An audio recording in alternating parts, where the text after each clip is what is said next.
Okay, Ustazah, kita nak mulakan.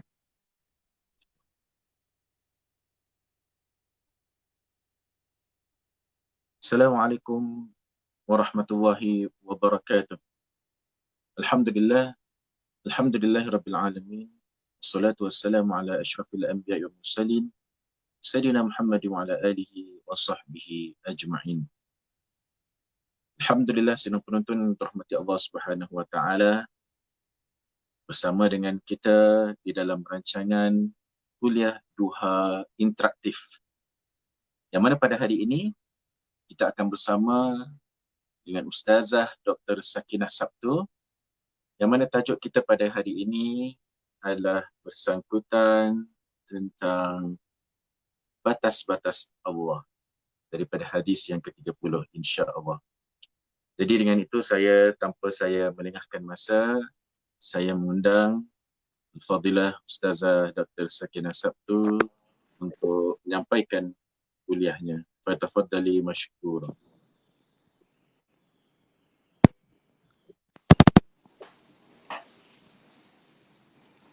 Silakan Ustazah.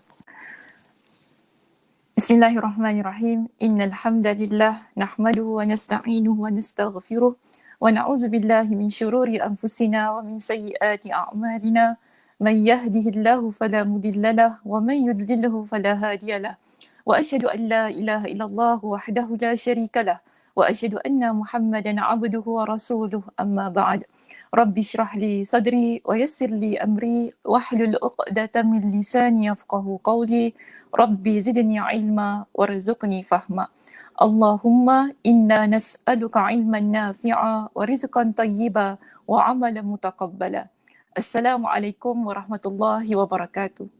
Apa khabar jemaah semuanya hari ini? Saya harap semuanya dalam keadaan yang sihat, sejahtera. Ramadan kita macam mana? Okey? Puasa semua okey? Harapnya semua okey ya. Okey, baik. Alhamdulillah hari ini saya muncul secara live. Ini secara live bukan recorded. Nanti kan ni record lah sebab belakang sama kan. Okey, so hari ini kita akan sambung perbincangan hadis kita yang ke-30. Kita masih lagi membincangkan hadis berkenaan dengan hukum-hukum yang telah Allah Subhanahu Wa Taala tetapkan ataupun letakkan dalam kehidupan kita. Jadi pada hadis yang ke-30 ini kalau muslimah lah yang biasa mengikuti kuliah saya, pada sesi-sesi yang lepas kita berada pada muka surat 279. Okey, dalam muka surat 279 ada sebuah hadis yang membincangkan berkenaan dengan kewajipan-kewajipan yang Allah Subhanahu Wa Taala tetapkan. Kita pada minggu lepas kita juga dah bincangkan tentang perkara-perkara yang Allah Subhanahu Wa Taala haramkan.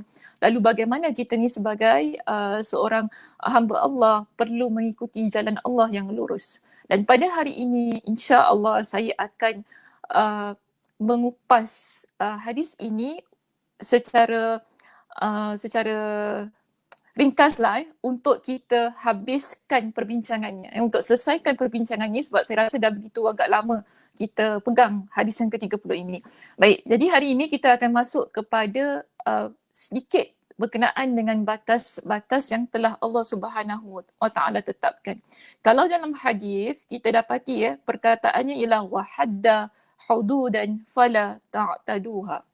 Dan Allah Subhanahu Wa Taala dan janganlah kalian dan juga telah menetapkan batasan-batasan, maka janganlah kalian melampauinya. Baik, kita bila nak masuk kepada syarah hadis itu, kita masuk kepada muka surat 282. Okey, kita masuk pada muka surat 282 yang mana di bawah situ ada membincangkan tentang syarah kepada hadisnya. Yang mana dikatakan yang dimaksud dengan batasan-batasan Allah dan makna melampauinya. Baik, saya baca sedikit di situ. Boleh, siapa yang ada kitabnya boleh ikuti sama-sama perbincangannya. Muka surat 282 tentang batasan-batasan Allah, iaitu kalau dalam hadis disebut sebagai hududan wa hadda hududan. Maksudnya ialah yang Allah larang melampauinya. Okey, batas yang Allah tetapkan. Yang Allah larang untuk kita melampaui apa-apa yang telah Allah tetapkan dari sudut hukum hakam dalam agama. Maka dia kata, yang dimaksud adalah apa-apa yang diizinkan untuk dilaksanakan, baik dalam bentuk wajib, sunnah maupun yang mubah. Jadi maknanya begini ya muslimah, kita bila Allah Subhanahu Wa Taala tetapkan perkara yang wajib, di situ ada hadnya, ada batasnya. Bila Allah Subhanahu Wa Taala tetapkan hal-hal yang sunnah, itu juga ada batasnya. Sama, perkara yang mubah pun begitu. Maksudnya begini ya, saya nak bagi mudah kita faham tentang batas-batas Allah ini. Cuba kita ambil perkara yang wajib. Perkara yang wajib ni contohnya solat. Solat adalah perkara yang wajib. Tapi di situ ada batasnya. Di mana letak batasnya? Contoh, solat wajib kita 5 waktu. Okey? Kita ada 5 waktu. Maknanya itu batas yang Allah tetapkan, 5 waktu. Bolehkah kita melampau daripada 5 waktu tu? Contoh kita nak buat 6 waktu. Tak boleh. Kalau kita, tadi kan Allah tetapkan solat wajib 5 waktu. Maka kita sebagai hamba Allah wajib laksanakan 5 waktu itu sahaja. Okey, yang wajib ya, 5 waktu. Bermakna kita tak boleh sama ada mengurangi. Okey, jadikan 4. Ataupun kita tambah jadikan 6 ataupun 10. Kalau kita kurangkan, bermakna kita melampau apa yang telah Allah tetapkan. Kalau kita tambah jadi 6 contohnya, solat 5 waktu kita, bermakna kita melampaui batas terhadap apa yang Allah tetapkan. Ini maknanya melanggar had. Okey, itu yang Nabi SAW maksudkan dalam hadis kita. Kita langgar sesuatu had yang telah Allah tetapkan. Contoh saya kata, kita sekarang dalam bulan Ramadan kan, bulan Ramadan, Allah tetapkan kita puasa sampai maghrib. Okey, waktu kita puasa daripada tadi kan, lepas kita sahur sampailah maghrib. Itu had, itu batas yang Allah tetapkan. Tapi boleh tak kita melampaui batas itu tadi? Contoh, kita nak puasa sampailah pukul 12.30 malam. Sedangkan Allah dah tetapkan puasanya sampai ke maghrib. Kalau kita melampaui batas terhadap had itu tadi, ini adalah melanggar sesuatu yang telah Allah tetapkan dalam hukum hakam yang wajib tersebut. Ataupun kita lah orang perempuannya, kita muslimah ni, bila bulan Ramadan ni Ustazah, ya Allah sayangnya lah kalau kita ni uzur kan, boleh tak kalau saya uzur pun saya nak puasa juga? Tak boleh. Bermakna itu kita telah melampaui hadnya. Sebab Allah dah tetapkan sedemikian. Okey, kita orang perempuan bila bulan Ramadan memanglah wajib puasa sebulan kan? Tapi bila kita dalam keadaan haid, dalam keadaan uzur tadi, datang bulan, kita tak boleh nak terus puasa. Itu had yang telah Allah tetapkan kepada kita orang perempuan. Jadi kalau kita melanggar batas itu tadi, bermakna kita dah melanggar apa yang telah Allah tetapkan bagi diri kita sebagai seorang wanita. So tu kena jelas ya berkenaan dengan yang wajib tadi. Maknanya setiap perkara yang Allah tetapkan ada hadnya, ada batasnya.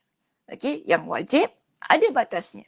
Tak boleh melampaui terhadap apa yang dah telah ditetapkan tadi. So kita tak boleh pandai-pandai. Okay, tak boleh kita nak pandai-pandai, kita tetapkan sesuatu yang melampaui apa yang telah Allah Subhanahu Wa Taala aturkan untuk hidup kita. Sama juga dengan yang sunat. Kan? Sama juga dengan yang sunat. Kalau kita kata solat malam kita, itu adalah perkara yang sunat. Tapi bolehkah kita buat solat malam sampai kita tak tidur? Tak boleh. Sebab hadnya ialah perkara itu sunat. Okey? Nak buat boleh, nak buat itu pahalanya besar. Tapi kalau kita tak nak buat, okey saja, tak ada masalah.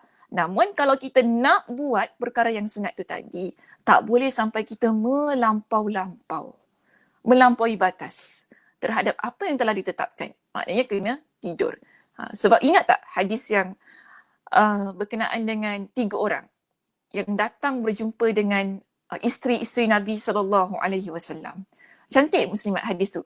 Kalau kita bawakan dalam perbincangan kita berkenaan dengan hal yang sunat, kita lihat betapa 3 orang ini mereka melampaui batas terhadap sesuatu yang telah ditetapkan. Okay, contoh, mereka bukan contoh lah, ini betul mereka datang jumpa dengan isteri-isteri Nabi sallallahu alaihi wasallam. Mereka kata apa? Mereka tanya, okey. Dalam hadis ini diriwayatkan oleh Imam Al-Bukhari, dalam hadis itu disebutkan bahawasanya ja'a salasatu rahtin ila buyuti azwajin Nabi sallallahu alaihi wasallam. Datang 3 orang pemuda ni ataupun 3 orang lelaki. Mereka datang ke rumah isteri-isteri Nabi sallallahu alaihi wasallam untuk bertanyakan tentang ibadah Nabi sallallahu alaihi wasallam. Mereka 3 orang ni datang. Setiap rumah isteri Nabi, mereka tanya macam mana Nabi sallallahu alaihi wasallam beribadah. Sebab mereka nak contohi apa yang Nabi sallallahu alaihi wasallam laksanakan dalam ibadah itu tadi. Jadi bila dikabarkan kepada mereka, mereka rasa ibadah Nabi tu macam biasa-biasa je. Mereka rasa macam tu. Macam biasa-biasa je kan, ibadah Nabi ni tak ada maksud biasa-biasa tu lah yang mereka, apa yang mereka nampak, apa yang mereka dengar, itulah. Tidak ada rahsia yang istimewa ataupun tips-tips yang mereka tak tahu. Sama je. Macam mana mereka nampak Nabi solat, macam mana mereka nampak Nabi berpuasa, begitulah yang diceritakan oleh isteri Nabi sallallahu alaihi wasallam. Sebab kita ni kalau dah datang rumah orang ya, kita nak tahu apa sebenarnya yang tak ditunjukkan ataupun yang tak ditonjolkan di hadapan khalayak. Okay? Mungkin ada hal yang istimewa yang dia buat tidak diberitahu kepada awam ataupun tidak ditunjukkan kepada orang di sekitarnya. Jadi sebab itu, ini tujuannya datang ke rumah Nabi, tanya dengan isterinya secara khusus, tanya supaya mereka dapat tips yang mungkin orang lain tak nampak, orang lain tak pernah dengar. Itu tujuannya. Tapi bila mereka jumpa dengan isteri Nabi, dikabarkan kepada mereka, dapati bahawasanya, sama je. Itu yang kita nampak, itulah yang Nabi buat. Itu yang kita dengar, itulah yang Nabi SAW buat juga. Jadi mereka kata apa begini, faqalu wa aina nahnu minan Nabi sallallahu alaihi wasallam. Kita ni, maksudnya kita ni nak dibandingkan dengan Nabi ni, tak terbanding lah. Macam tu kan, tak terbanding. Kerana apa mereka kata? Qad ghufira lahu ma taqaddama min zambi wa ma ta'akhkhar. Nabi ni orang yang Allah dah ampunkan dosa dia di masa lalu dan Allah Subhanahu Wa Taala juga dah ampunkan dosa dia yang akan datang. Kita ni maksudnya macam ni lah dia nak cakap. Kita 3 orang ni belum tentu Allah ampunkan dosa kita yang telah lalu. Belum tentu yang akan datang tu Allah akan ampunkan. Belum tentu pun kita ni dapat sesuatu yang Allah Subhanahu Wa Taala berikan keistimewaan sebagaimana Nabi. Jadi apa kata salah seorang di antara mereka? Mereka buat satu keputusan untuk melebihi amalan yang Nabi sallallahu alaihi wasallam lakukan. Maka salah seorang di kalangan mereka dia kata begini.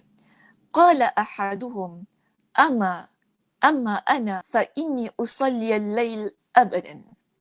Dia kata, salah seorang di kalangan mereka, lelaki yang pertama, dia kata apa? Saya akan solat malam selama-lamanya. Okay, saya akan solat malam selama-lamanya. Maksudnya selama-lama ni ialah dia tak nak tidur. Okay, dia tak nak tidur. Dia akan solat malam. Sambunglah sampai solat subuh, sampailah. Maknanya dalam masa 24 hours itu dia akan beramal ibadah. Tanpa henti, tanpa rehat dan tanpa tidur. Itu maksud lelaki yang pertama. Okey.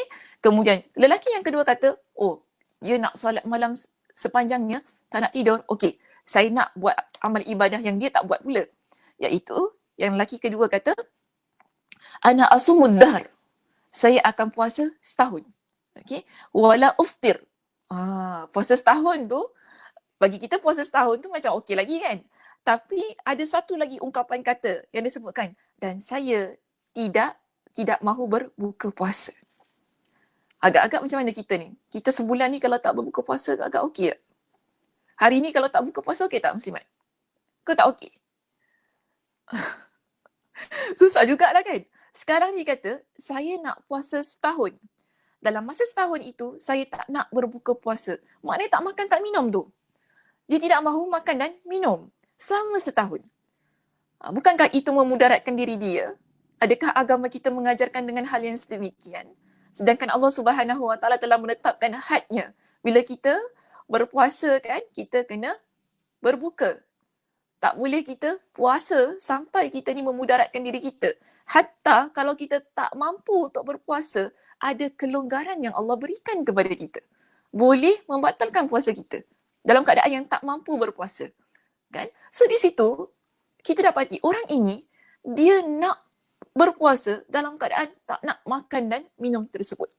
Okey, itu lelaki yang kedua. Sampai kepada lelaki yang ketiga, apa dia kata? Dia kata begini kepada rakan-rakannya. Ana a'tazilun nisa fala atazawwaju abadan. Saya akan tinggalkan wanita dan saya tidak akan bernikah untuk selama-lamanya. Ini lelaki yang ketiga sebutkan.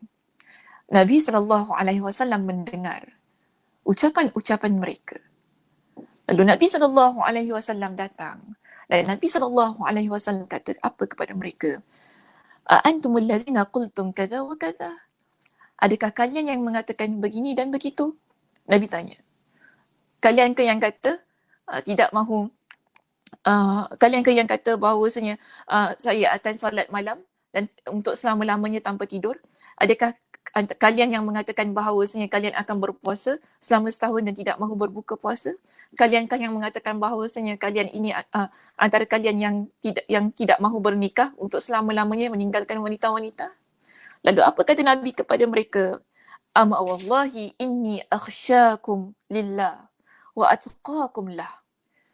Sesungguhnya demi Allah, aku adalah orang yang paling takut di kalangan kalian, antara kalian ni, kepada Allah. Dan paling bertakwa kepada Allah. Itu Nabi.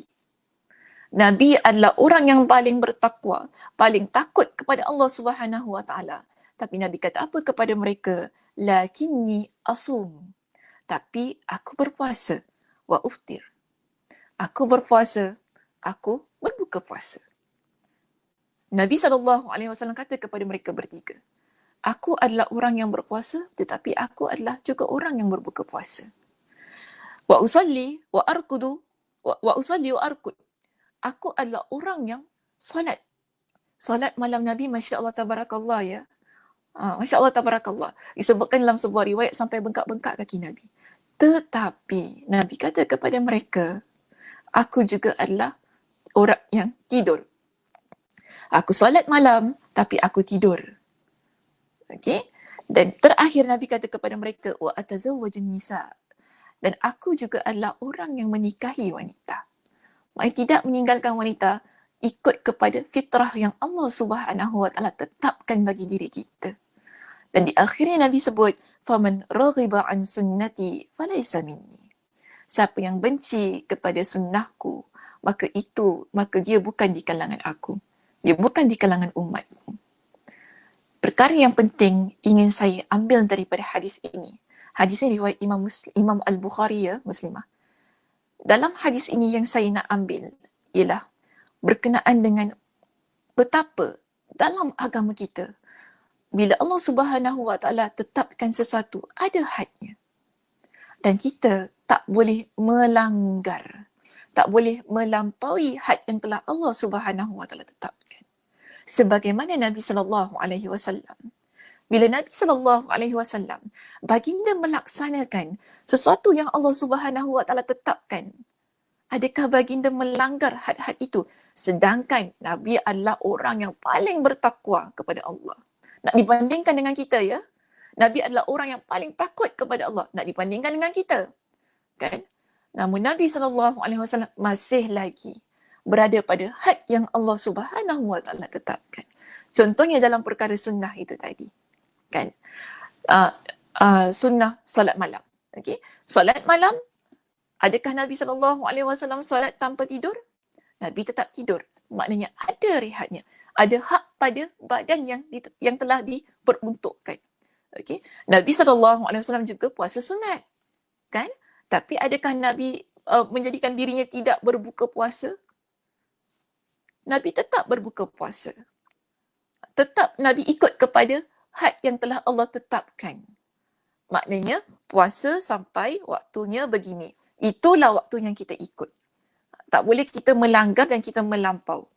Kan? Sama juga. Berkenaan dengan Allah berikan kepada kita dengan fitrah untuk bernikah. Okay? So kita tak boleh tutup ruang itu. untuk supaya tak nak ikut, tak nak tinggalkan benda ni, tak nak langsung, tak suka. Tak boleh begitu. Sebab itu yang Allah tetapkan. Okay, itu yang Allah tetapkan dalam hidup kita. Jadi sebagai hamba Allah, kita ikut kepada penetapan-penetapan yang Allah sudah tetapkan itu tadi, sama ada dalam perkara yang wajib, kan, sebagaimana yang telah saya jelaskan berkenaan dengan solat kita 5 waktu, berkenaan dengan puasa kita dalam bulan Ramadan, kan. Begitu juga dalam hal-hal yang sunnah itu tadi. Bila kita lakukan, semuanya ada hadnya, kita ikut had itu, jangan kita langgar. Sebab itu juga sesuatu yang Nabi SAW pesan kepada kita. Tentang had-had Allah itu tadi, jangan kita langgar. Ada dalam sebuah hadis yang diriwayatkan oleh Imam At-Tirmizi dan juga Imam Ahmad dengan sanad yang sahih. Nabi SAW memberikan perumpamaan tentang jalan yang lurus. Hadis ini boleh kita kaitkan dengan perbincangan kita pada minggu lepas. Saya sengaja bawa hadis ini pada minggu ini supaya kita dapat kaitkan dengan had-had yang telah Allah tetapkan. Untuk saya linkkan perbahasan itu tadi. Jadi jelas tentang jalan yang lurus, kaitan jalan yang lurus juga berkaitan kaitan jalan yang lurus dan juga had-had yang telah Allah tetapkan. Nabi kata apa? Dalam hadis ini Nabi kata apa? Daraballahu masalan siratan mustaqimah. Allah Subhanahu wa taala mengumpamakan jalan yang lurus. Okey, ada satu jalan yang lurus yang mana kanan kirinya ada dinding. Pada jalan yang lurus itu, pada kanan dan kirinya ada dinding. Pada setiap dinding, okey, pada setiap dinding itu, kalau boleh kita boleh visualize kan tak? Boleh ni tak? Saya takut kalau saya buat ni kan sebab bawah tu ada tak nampak. Okey.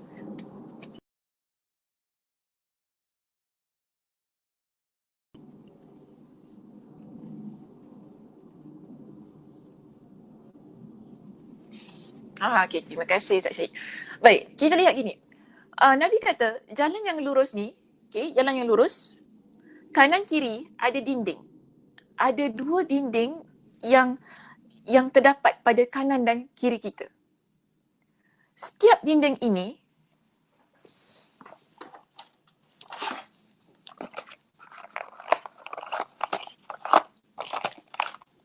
Nabi sebutkan dalam hadis ini pada setiap dinding.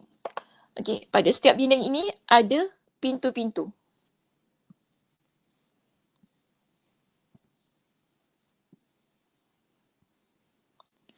Ada pintu. Setiap dinding yang himpit jalan kita yang lurus ni ada pintu-pintu. Dan pada setiap pintu ada tirai-tirai yang tutup. Okey, ada tirai-tirai yang tutup dinding tersebut. Kita anggap tirai tu macam ni lah. Macam langsir lah ya. Kita anggap macam ada langsir. Nabi kata pada setiap dinding itu ada pintu-pintu dan pada pintu tersebut ada tirai-tirai yang cantik memanggil. Pada jalan yang lurus tersebut, ada seseorang yang menyeru kita supaya tetap terus jalan pada jalan itu, dan dia kata apa? Jangan kalian masuk kepada dinding-dinding ni. Jangan dekat, jangan masuk pun pada dinding-dinding tu tadi. Jalan straight je pada jalan yang ada dekat tengah ni. Okey, jalan straight pada jalan yang ada di tengah, dan dia kata terus, jangan belok-belok, jangan tengok kanan kiri, jalan je terus. Ada penyuruh yang mengatakan sedemikian. Okey, dan ada juga di atas jalan ini Nabi sebut seorang penyeru yang mana bila kita jalan pada jalan yang lurus tadi, kita ni akan nampak dinding tersebut begitu cantik, dan kita macam rasa nak pegang, kita rasa nak buka pintu tu kan. So bila ada orang yang nak buka pintu itu tadi, ada suara, ada suara ataupun ada penyeru di situ kata apa? Jangan buka pintu tersebut yang ada tirai tadi kan. Kalau kalian buka pintu itu, kalian akan masuk dan kalian akan sukar untuk keluar daripada pintu tersebut. Dalam hal ini Nabi jelaskan kepada kita. Okey, Nabi jelaskan kepada kita. Jalan yang lurus ini, yang straight ni, jalan yang lurus ini adalah al-Islam. Agama kita Islam. Minggu lepas kita dah bincangkan tentang ihdinas siratal mustaqim, tentang inna haza sirati mustaqima. Dalam Al-Quran kan disebutkan tentang ayat itu. Yang saya jelaskan tentang perumpamaan yang Nabi SAW sebutkan, ikutlah jalan yang lurus tersebut, jangan ikut as-subul, jangan ikut jalan-jalan yang lain. Dan ini adalah perumpamaan yang satu lagi Nabi berikan kepada kita berkenaan dengan jalan kita yang lurus, al-Islam. Tengah-tengah itu adalah agama kita, ikut agama itu dengan sebaik-baiknya. Okey. Dan Nabi kata apa? Dinding yang ada di kanan kiri jalan yang lurus tersebut adalah batas-batas Allah. Ini yang saya nak linkkan, saya nak kaitkan. Batas-batas Allah yang ada di kanan kiri itu tadi adalah batas-batas Allah. Yang disebut tadi kan oleh penyeru oleh seorang penyeru yang ada pada jalan Allah yang lurus tadi itu kan, jangan tengok, jangan belok kanan kiri, jalan straight je. Maksudnya jangan kita masuk kepada batas-batas Allah itu tadi. Jangan buat, jangan langgar, jangan buat. Okay, jangan buat. Kemudian Nabi kata apa? Pintu-pintu tadi yang ada tirainya itu adalah perkara-perkara yang Allah haramkan kepada kita. Sebab itu tadi bila kita nak buka pintu tadi kan, ada suara yang menyeru, dia kata apa? Jangan kau masuk. Jangan buka, jangan masuk. Bila buka, bila kau masuk, maka engkau akan susah nak keluar. Perkara yang haram tu, jangan kita buat maknanya. Okey? Dan Nabi sebut, penyeru yang tadi kan, kata kepada kita, jalan straight. Jalan straight, jangan kita belok-belok, jangan pandang kanan kiri, jangan tengok pun dinding tu. Itu adalah Al-Quran. Al-Quran yang kita baca. Sebab tu penting ya Muslimah, Al-Quran tu kita baca. Al-Quran akan jadi panduan dalam kehidupan kita. Yang memandu kita untuk terus berada pada jalan yang lurus ini. Al-Islam. Dia akan bantu kita Al-Quran ini. Bila kita baca, kita hayati, kita tadabbur. Lebih-lebih lagi kan sekarang kita dalam bulan Ramadan. Kita jadikan Al-Quran itu sebagai bacaan harian kita. Pastikan bacaan harian itu berterusan sampailah kita dah masuk bulan Syawal nanti. Sampai bila-bila. Dia menjadi panduan dalam kehidupan kita. Kerana apa? Dia akan bantu kita supaya kita akan straight pada jalan Allah yang lurus dan kita akan jadi orang yang tidak lihat kepada batas-batas tersebut. Sebab kita dah ada panduannya. Akhirnya Nabi sebutkan, tadi kan ada suara yang menyeru kepada kita, ada orang yang menyeru kepada kita yang kata jangan buka pintu-pintu tu kan. Di sini Nabi sebut ia adalah naluri seorang mukmin, naluri yang ada dalam hati seorang Muslim. Kita sebagai seorang yang beriman, kita ni ada suara-suara baik dalam hidup kita, dalam diri kita. Ada suara-suara baik dalam diri kita. Yang mana suara-suara baik itu sentiasa menyeru kita supaya buat perkara-perkara yang baik. Dan dalam kehidupan kita, bila kita ada suara-suara baik tu tadi kan, pastikan kita tetap berada pada jalan yang telah ditetapkan tadi lah. Jalan yang lurus tu. So begini, kita nak simpulkan hadis tersebut. Bermakna, batas-batas Allah ini, bila Nabi kata dalam hadis tersebut, jangan, bila kita berada pada jalan yang lurus tadi kan, jangan kita belok-belok. Jalan straight je. Jangan tengok kanan kiri. Sebab kanan kiri itu adalah batas-batas Allah yang tak perlu untuk kita lihat. Tak perlu untuk kita tengok. Maksudnya tak perlu untuk kita buat. Jangan buat maknanya. Jangan buat apa-apa yang telah ditetapkan oleh Allah, yang telah ditetapkan, maksudnya yang telah dibataskan oleh Allah itu tadi, kerana kalau kita buat, kita melanggar. Sama macam contoh-contoh yang telah saya sebutkan tadi. Kan? Kita kalau buat hal-hal yang telah Allah tetapkan begitu, tapi kita tetap buat juga, bermakna kita dah melampau, kita telah melanggar hadnya. Sebab tu Nabi pesan, jangan tengok. Jangan kita belok ke tempat ataupun batas-batas yang telah Allah tetapkan tu tadi. Kalau kita masuk, bermakna kita dah langgar batasan-batasan tersebut. Sama juga, perkara-perkara yang Allah haramkan. Betul tak? Perkara-perkara yang Allah haramkan, jangan kita buat. Kalau kita buat, kan sebab tu susah. Bila orang, dia dah terlalu comfort, terlalu selesa dengan perkara-perkara yang haram, susah selalunya dia nak tinggalkan. Jadi pesanan Nabi di sini, jangan kalau kita nampak perkara yang haram, nampak indah macam manalah. Sebab tu tadi kan, pintu-pintu yang disebut sebagai perkara yang haram tu tadi, ada tirai. Tirai tu, kenapa ada tirai tu? Tirai tu ialah dia mengundang ataupun dia attract. Dia attract kita supaya kita nampak cantik pintu tu. Kita nampak perkara yang haram itu cantik, indah. Kita nak dekat, kita nak buka pintu tersebut. Itu tujuan tirai yang ada di pintu yang Nabi SAW sebutkan. Dia menggoda kita supaya kita buat perkara-perkara yang Allah haramkan, dan kalau kita dah masuk, kita akan susah untuk keluar. Maka di sini ya, ada dua perkara yang Nabi pesan. Batas Allah, perkara yang Allah haramkan, jangan kita buat. Jangan kita buat. Kalau kita buat, bermakna kita akan keluar daripada jalan Allah yang lurus itu tadi. Okey? So, saya kira itu saja perbincangan kita untuk hari ini. Maknanya di sini, saya dah selesaikan ya perbincangan untuk hadis kita. Sebenarnya ada lagi satu berkenaan dengan perkara-perkara yang Allah Subhanahu Wa Taala diamkan. Mungkin boleh untuk saya sentuh sedikit sebab perbincangannya pun sedikit saja dalam kitab kita. Di situ Allah di sini, kalau saya nak sentuh sedikit lah, nanti boleh baca ya Muslimah apa yang telah diterangkan sebab dia tak berapa complicated sangat. Apa yang dijelaskan berkenaan dengan perkara yang Allah diamkanlah berkenaan dengan keduniaan kita. Hal-hal berkaitan dengan hal ihwal keduniaan kita. So di situ banyak perkara yang Allah diamkan. Contohlah, tak perlu tanya apa hukum naik bas. Contoh macam tu. Tak perlu kita cari hukum-hukum yang sedemikian. Dia menghabiskan masa kita. Contoh kan, Ustazah, apa hukum kita belajar online ni? Tak perlu. Benda-benda ni adalah perkara yang Allah diamkan. Tak perlu kita nak persoalkan. Maknanya hal itu dibolehkan sahaja. Tak perlu nak pening-pening kepala. Kan sebab tu Nabi kata, fala tabhasu anha. Jangan kita sibuk-sibuk cari. Sebab dia akan menyusahkan kehidupan kita. Okay, so di sini ada 4 ya perkara yang terkandung dalam hadis kita yang ke-30. Kalau boleh saya ulangi kembali untuk kita summarizekan, untuk kita simpulkan. Dalam hadis ini Nabi SAW sebutkan kepada kita berkenaan dengan 4 perkara yang Allah Subhanahu Wa Taala sudah letakkan dalam kehidupan kita sebagai seorang yang beriman. Satu ialah perkara yang wajib, okey. Kedua ialah perkara yang Allah haramkan. Ketiga, berkenaan dengan batas-batas tadi. Keempat ialah perkara yang Allah diamkan. Perkara yang Allah diamkan ialah berkaitan dengan keduniaan kita. So, di situ Nabi sebut, fala tabhasu anha. Tak perlu untuk kita cari apa hukumnya dan tak perlu kita sibuk-sibuk tentang hal itu. Okey?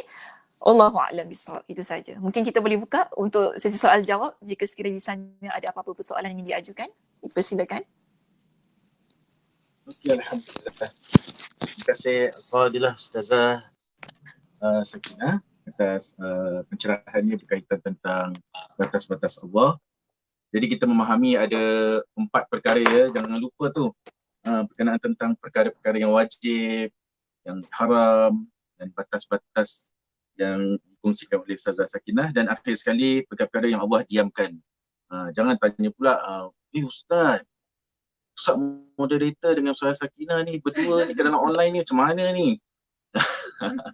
Okey, kita perlu memahami kehidupan yang Allah Subhanahu Wa Taala dah tentukan kepada kita, tetapi dalam masa yang sama kena meningkatkan ilmu kita untuk memahami apa di sebalik perkara-perkara yang wajib, perkara yang haram dan batas-batas yang Allah Subhanahu Wa Taala beritahu melalui hadis baginda Rasulullah SAW dan kaitan tentang yang perkara yang didiamkan oleh Allah Subhanahu Wa Taala. Jadi saya ingin berikan ruang kepada teman-teman di Facebook kalau ada yang nak berikan soalan. Kalau tak ada ni Ustazah cepat ni, nanti terus tutup kita punya sesi. Tenang saya, ni. Alhamdulillah. Orang puasa Ustaz. Yalah mungkin. Pagi-pagi kan, siapa nak layan je. Tapi alhamdulillah sekarang kita punya viewers ni pun makin meningkat. Alhamdulillah. Sebab sebelum ini kita buat kuliah secara pre-recorded kan. Betul. Tapi kita ambil pendekatan untuk berinteraktif. So macam semalam, alhamdulillah Fadil Ustaz Azmi Abdul Samad, dia menceritakan berkaitan tentang tafsir mimpi. Ni pun kita boleh cuba kaitkan lah. Kalau tafsir mimpi ni, kalau dari sudut pandangan Ustazah, tafsir mimpi ni boleh ke kita buat penafsiran atas mimpi yang kita mimpikan? Contohlah, mimpi kalau orang-orang lama dulu gigi tercabut. Itu tandanya ada orang kan. Ustaz ada mimpi macam tu? Saya so far alhamdulillah tak ada. So far saya Alhamdulillah. mimpi sebab apa? Saya mimpi besok ni nak keluar duha ni. Apa saya nak Oh, kena Masya prepare Allah. ni? Saya pun mimpi juga macam tu. Ya, itulah. Jadi Kita apa mimpi pandangan kuliah Ustazah? duha ni kan? Okey. Jadi kalau Ustazah boleh kaitkan dengan tajuk kita batas-batas Allah. Adakah perkara itu termasuk daripada perkara yang wajib ataupun perkara yang didiamkan oleh Allah SWT untuk kita menafsirkan mimpi kita? Dia dekat dengan Berkenaan dengan tafsir mimpi tu, dia ada batas dia. Yang telah ditetapkan. Ada batas dia. Sebab kalau saya pun tak tahu macam mana yang telah Ustaz Azmi bincangkan lah, sebab saya pun tak lihat kan video dia. Cuma kalau ikut kepada apa yang saya fahami dari sudut sunnah kan, kita ni bila kita mimpi ada batas yang telah Nabi SAW tetapkan. Nabi kata apa? Mimpi ni dia umpama, dalam sebuah hadis yang sahih, dia umpama sesuatu yang ada pada kaki burung. Saya tak tahu kalau semalam Ustaz ada sebutkan tentang hal itu. Okay, dia ada macam mimpi ni dia ada pada kaki burung. Bila kita tafsirkan, dia akan jadi sebagaimana yang ditafsirkan. Sebab itu ada larangan. Ada larangan kita menafsirkan mimpi. Dan juga larangan bila kita mimpi ni jangan diceritakan kepada orang lain. Ada larangan di dalam hadis. Nabi kata apa? La taqsus ru'yaka illa ala habibin aw labibin. Jangan kalian ceritakan mimpi kalian melainkan, maknanya ada pengecualian lah, walaupun di situ ada larangan tapi ada pengecualian. Nabi kata kita boleh ceritakan mimpi kita, tapi kecuali kepada orang yang kita habib atau labib. Labib ni maksudnya orang yang cerdik pandai. Yang dia kalau dia tafsirkan mimpi tu dengan kecerdikan dia, dengan hikmah dia. yang memandai-mandai Ustaz. Bukan pandai-pandai. Bukan pandai-pandai kan. Itu maknanya kan nanti kau gini. Itu tak boleh lah. Al-Habibin. Habib ni maksudnya orang yang kita percaya, yang kita sayang. Okay? Itu tak apa. Sebab kita kalau cerita pada salah orang, sebab kadang-kadang mimpi ni dia merupakan satu keistimewaan yang ada pada diri kita kan. Betul tak Ustaz? Contoh macam mimpi Nabi Yusuf tu lah. Kan ayahnya larang jangan cerita kepada adik-beradik dia. Sebab kalau adik-beradik dia dengar, adik-beradik dia tahu, oh Yusuf ni ada keistimewaan dia, mestilah diorang ni akan buat lebih khianat kepada dia. Sebab tu Nabi Ishaq betul tak nama ayah dia? Betul Yakub. Nama Ustaz boleh. Nama apa tu, ayah kepada Nabi Yusuf kata, la taqsus ru'yak. Jangan kau ceritakan mimpi engkau kepada adik-beradik engkau. Dan itu juga larangan Nabi SAW. Kita tak boleh ceritakan mimpi tu tadi melainkan kepada orang yang betul-betul kita percaya. Yang kita rasa orang ni boleh bantu kita untuk tafsirkan mimpi tersebut. Sebab dia akan jadi sebagaimana yang ditafsirkan, kebiasaannya. Itu yang Nabi sebutkan dalam hadisnya. Okay? Jadi kita kena hati-hatilah mimpi-mimpi ni kan. Mungkin sebab tu saya kata, kenapa ada yang mimpi-mimpi lama tu dia jadi betul tak? Orang kata mimpi kena patuk ular lah apa kan, nanti gini kan. Mungkin sebab kenapa dia jadi betul, kerana ada penafsiran yang telah dibuat oleh orang lama-lama tu. Walaupun kita kata tak 100% betul, accurate ke apa kan, tapi mungkin dia jadi betul kerana telah ditafsirkan. Dia tak akan jadi melainkan setelah dia ditafsirkan. Macam Nabi kata, mimpi tu dia ada pada kaki burung, bila dia lepaskan, maknanya bila dia tafsirkan, dia jatuh kan, dia akan jatuh sebagaimana tu. Ini batas. Batas yang telah Nabi SAW tetapkan. Jadi ada pengecualian.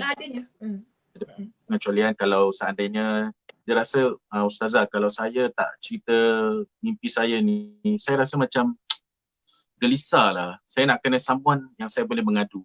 So macam Ustazah kata, Habib wal Labib. Jadi kalau dengan ahli keluarga kita yang kita rasa kita yakin, kita boleh dipercayai, so kita boleh share lah Ustazah. Betul, tak ada masalah. Tapi kalau yang kita share tu perkara-perkara yang buruk lah adakah digalakkan untuk kita share? Maksud perkara buruk macam mana? Mimpi buruk macam mimpi buruk. Yelah, mimpi buruk. Kalau dipatuk ular ke, tadi Batu ular tu dikejar. mimpi buruk ke? Kalau ikut kepada penafsiran orang lama-lama. Itu saya tak tahu. Saya bukan orang lama. Kalau batu ular ni mimpi dia apa tafsir? Ada orang tak minat kan? Boleh kasih tahu kat sini komen. Kalau tidak Ada kita berdua je makcik-makcik sini. bersembang-sembang. Tak ada orang Kat nak tanya sini ada soalan. siapa? Kak Ros.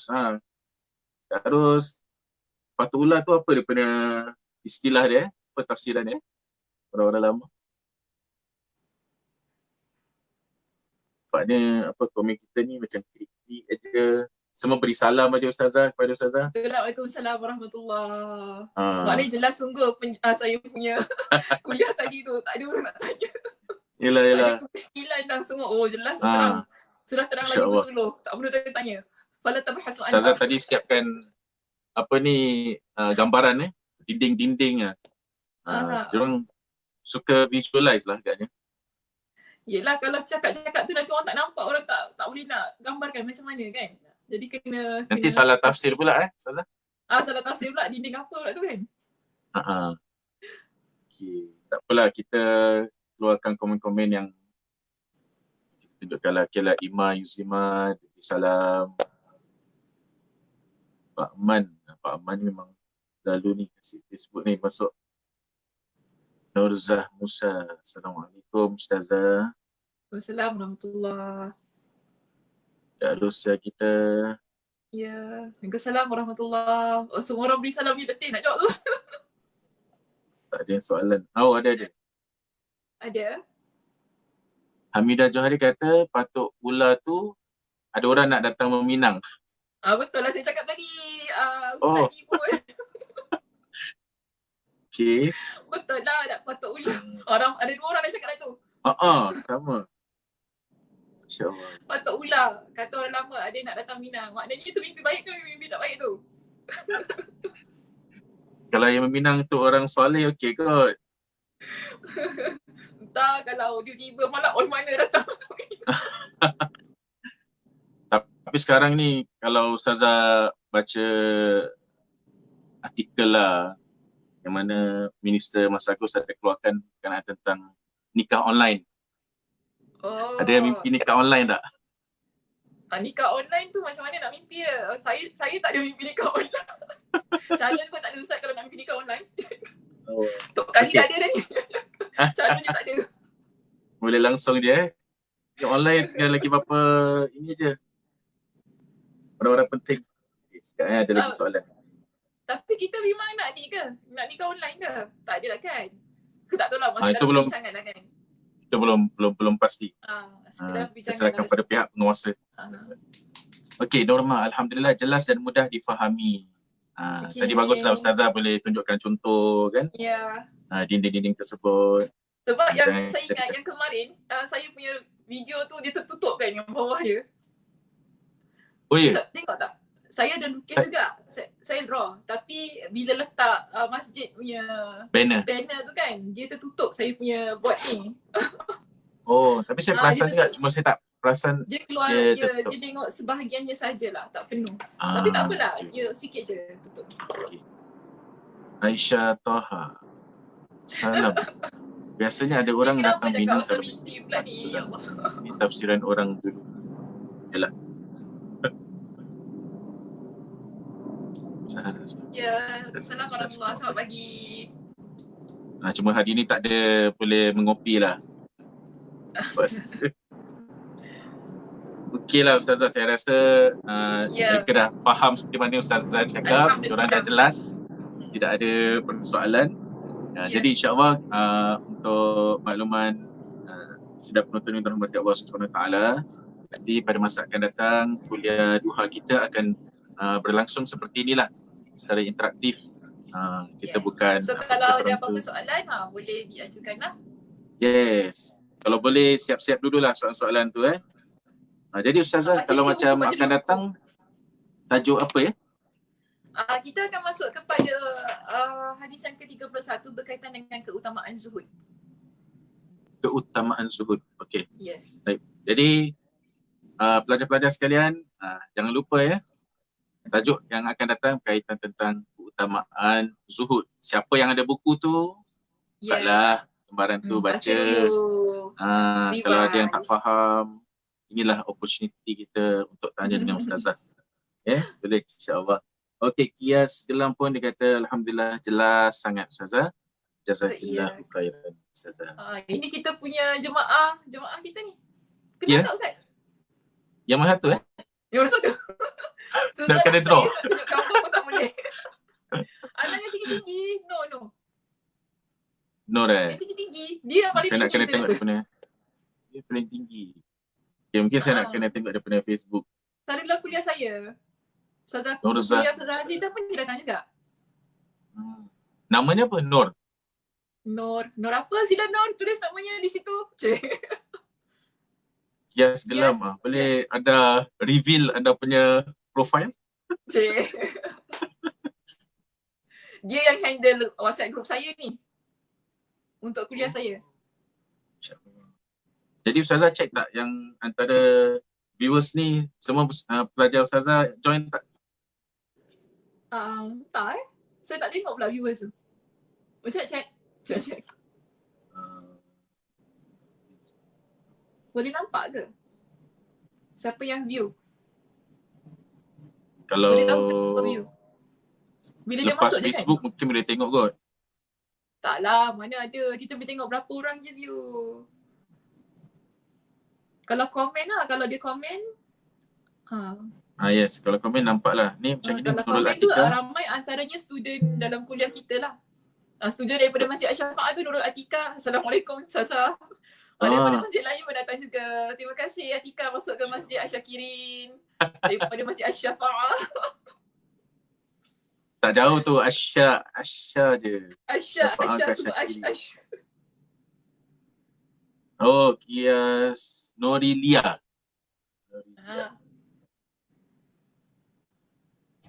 Ada from Masjid Asy-Syafa'ah. Ada tu daripada kami biasa join kelas Ustazah. Dekat Ruhaya. Ni pun Syakirin. Yes, Asyakirin. Tak, kita dah wawarkan di WhatsApp group lah Ustaz. Okay, terbaik. Okay, insyaAllah sebelum kita tutup program kita pada kali ini, Ustazah ada nak simpulkan anything? Tak ada apa. Dan pesan saya dah simpulkan tadi tentang bulan Ramadan ni? Bulan Ramadan. Bulan Ramadan ni yelah, macam tadi kan kita bincangkan berkenaan dengan hadis Nabi sebut tentang Al-Quran yang ada di hadapan jalan yang lurus tadi. Maknanya kita istiqamahlah dengan Al-Quran.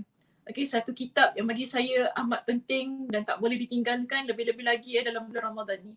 Sebab dia adalah huda wa bayyinatin minal huda wal furqan. Maknanya Al-Quran ini Allah turunkan sebagai pembeza antara yang benar dan yang batil. So kalau kita tinggalkan, maknanya hilanglah panduan kita untuk membezakan yang benar dan yang batil itu tadi. So maknanya istiqamah lah ya muslimah-muslimah yang saya kasihi. Teruskan. Tak khatam pun tak apa sebenarnya. Yang penting kita ada inisiatif untuk, sebab kadang-kadang bila kita kata baca Quran di bulan Ramadan ni, kita risau kita ni nak khatam ke kan. Tapi sebenarnya dia bukan tentang mengkhatamkan Al-Quran. Dia bagaimana kita istiqamah, kita konsisten dengan pembacaan Al-Quran itu. Walaupun satu hari, satu helai. Tak ada masalah. Yang kita nak didik pada diri kita ialah kedekatan kita dengan Al-Quran. Bukan tentang nak khatam. So jangan kejar sangat lah. Kalau khatam tu kan sedih lah, apalah. Tak payahlah baca pun bukan yang khatam juga Ustazah. Bukan itu yang kita nak. Tapi yang kita nak ialah bagaimana kita dekatkan diri kita dengan Al-Quran. Okay, itu sahaja untuk hari ini.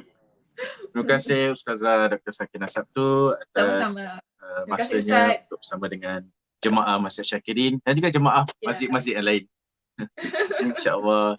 Jadi untuk makluman pada penonton sekalian, kuliah Ustazah Dr. Sakinah Sabtu ini berlangsung pada setiap hari Khamis jam 10.30. Tapi hari ini kita mulakan awal sikit jam 10. Jadi insyaAllah di lain masa kita akan bertemu sesi bersama Ustazah Dr. Sakinah Sabtu pada setiap hari Khamis insyaAllah. Terima kasih semua pada sidang penonton yang dirahmati Allah SWT dan juga terima kasih kepada Ustazah Dr. Sakinah Sabtu kerana sudi untuk sama-sama berada di alam maya di Masjid Syakirin. Bukan senang kita nak duduk dalam maya ni. Itulah. Alam nyata pun bukannya senang saya nak jumpa Ustaz ni. You Allahu Dia sibuk Akbar. meeting itulah kan.